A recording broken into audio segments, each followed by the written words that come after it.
சரி என்ன நாங்க தான் உனக்கு சலாம் போட்டுட்டு இருக்கணுமா? நீ எனக்கு சலாம் போட மாட்டியா? நீ எனக்கு சலாம் போட்டாதான் கூட்டுன்னா என்னையா? 2 பேரும் ஒருத்தருக்கு ஒருத்தர் தானே. நாங்க தான் ஒத்துக்கிட்டு போயிட்டு இருக்கணுமா? நீ செய்ய வேண்டியது செய்ய மாட்டியா? சட்டப்படி செய்ய வேண்டியதை செய்ய மாட்டியா? நீதிமன்றம் சொல்றதை செய்ய மாட்டியா? எரி வைக்கிற சொல்ற சொந்த நிலத்துல உட்கார அனுமதிக்க மாட்டேன் நீ சொல்ற. உங்ககிட்ட என்ன கூட்டெல்லாம் கிடையாது. தொகுதி உடன்பாடு தான் அன்னைக்கு நடக்கிறது தான். அந்த தேர்தல் நேரத்தில் முடிகிறது தான், முடிஞ்சு போகுது, அவ்வளவுதான்.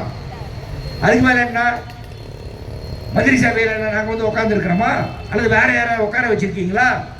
கொஞ்சம் பேர் தனியாக புலம்பிட்டு இருக்காங்க, எங்களுக்கு அதிகாரத்திலும் பங்கு வேண்டும், அதிகாரத்திலும் பங்கு வேண்டும். நாங்கள் என்னைக்கு அதை கேட்டது கிடையாது. உன் அதிகாரமும் வேண்டாம், உன் பங்கும் வேண்டாம். நீ தொழிலாளிக்கு ஒழுங்கா நடந்தா போதும், விவசாயிக்கு ஒழுங்கா நடந்தா போதும், எல்லாருக்கும் ஒழுங்கா நடந்தா போதும்.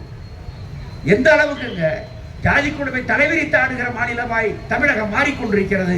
ஆணவ கொலைகள் என்பது அன்றாடம் நடந்து கொண்டிருக்கிறது. நம்முடைய பெண் குழந்தைகள், பெற்று வளர்த்த குழந்தையை பெற்றவர்கள் வெட்டுகிறார்கள், ஜாதியின் கௌரவத்தின் பெயரால் கொள்ளுகிறார்கள். இதுக்கு ஒரு சட்டம் போடியான்னு கேட்கிறோம், முடியாதுங்கிறார் அவரு. என்ன திராவிட மாடல் மாடல்? இதான பெரியார் சொன்னாரு, ஜாதி கூடாது, மற்றது கூடாது. இந்த முற்போக்கு சிந்தனை எல்லாம் என்னவாயிற்று? இதையெல்லாம் ஆட்சேபித்தால் உடனே என்ன கூட்டு, என்ன வெங்காயம், என்ன பொரியல் என்று நீங்கள் பேசுகிறீர்கள். இதுல எதிலும் பொருள் இல்லை. நாங்க இதுவரைக்கும் இப்ப நேற்று பேசியிருக்காரு முந்தாநாள் ராசா, அவர் பெரிய இவர், அதாவது சம்பூர்ண யோக்கிய. தெரியுமில்ல உங்களுக்கு ராசா யாருன்னு? பரிசுத்தமான யோக்கிய. ஊட்டிக்காரங்க யாராருன்னா தெரியும், பெரம்பலூர்காரங்க யாராருன்னா தெரியும்.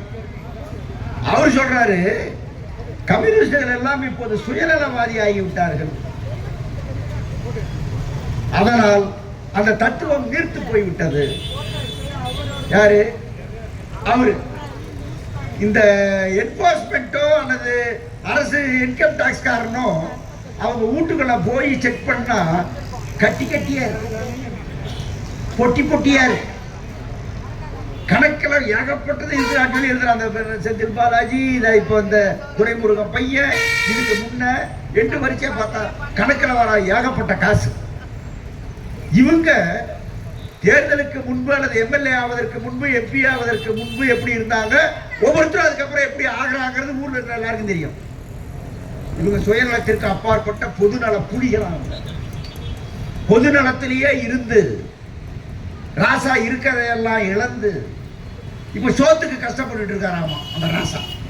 அவர் நம்மளை பார்த்து பேசுறாரு, ஏய் கம்யூனிஸ்ட்காரன் வீடு இல்லை, கம்யூனிஸ்ட்காரன் ஒரு தொழிற்சங்கவாதி, கம்யூனிஸ்டா இருக்கிற தொழிற்சங்கவாதி வீட்டுக்கு வா, வந்து என்ன அங்கே சுயநலத்தின் காரணமாக அவர்கள் ஈட்டினார்கள், சம்பாதித்தார்கள், சேகரித்தார்கள் என்று ஒன்னையாவது நீ சொல்லியா பார்க்கலாம். நீ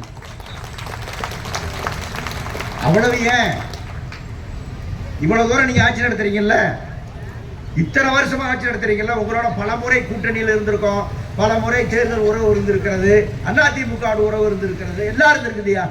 நாங்க உங்ககிட்ட வந்து இதுக்கு இது எங்களுக்கு இதை கொஞ்சம் கொடுங்க, அதை கொஞ்சம் கொடுங்க, ஒரு 10 அப்பாயின்மெண்ட் போட்டு கொடுங்க, ஒரு 10 கான்ட்ராக்ட் கொடுங்க, அல்லது இதை கொடுங்க அதை கொடுங்கன்னு எதையாவது கேட்டோம் என்று இந்த 50-60 ஆண்டுகள்ல நீ சொல்ல பார்க்கலாம். உறவு ஒரு காரணம் சொல்லி பார்க்கலாம்.